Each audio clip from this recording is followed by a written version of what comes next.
सातारा जिल्ह्याच्या पश्चिम भागामध्ये घाटमाथ्यावर मुसळधार असा पाऊस सुरू आहे। यामुळे महाबळेश्वर असेल किंवा पाटण जो पश्चिम भाग जो आहे या ठिकाणी मुसळधार पाऊस पडत आहे। त्यामुळे सध्या धरणांच्या पाणी पातळीमध्ये मोठ्या प्रमाणात वाढ झालेली पाहायला मिळत आहे।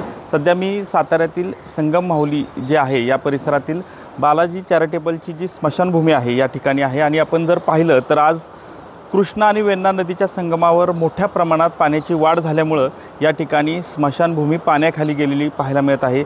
अक्षरशः हे पत्र्याचं शेड जे आहे त्या तिथपर्यंत हे पाणी जे आहे ते पाणी पोहोचलेलं आपल्याला एकूणच पाहायला मिळत आहे। खरं तर धरणांमधून जो विसर्ग जो आहे धोम धरण असेल आणि कनेर धरण यामध्ये विसर्ग जो आहे तो मोठ्या प्रमाणात होत आहे। यावर्षी खरं तर मोठ्या प्रमाणातला हा सर्वात मोठा पाऊस म्हणावा लागेल, कारण एवढ्या स्वरूपाचा पाऊस काही वर्षापूर्वी या भागामध्ये होता आणि अशाच पद्धतीचं स्वरूप जे आहे ते साताऱ्यामध्ये पाहायला मिळालं होतं।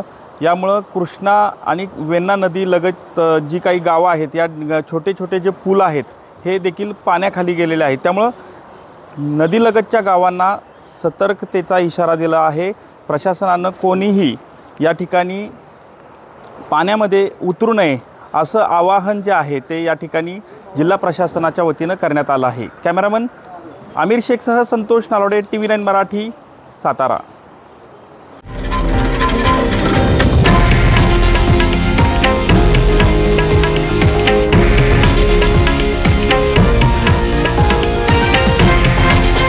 हे आहे देशातील नंबर 1 न्यूज नेटवर्क आणि आपण पाहत आहात TV9 मराठी, एकमेव।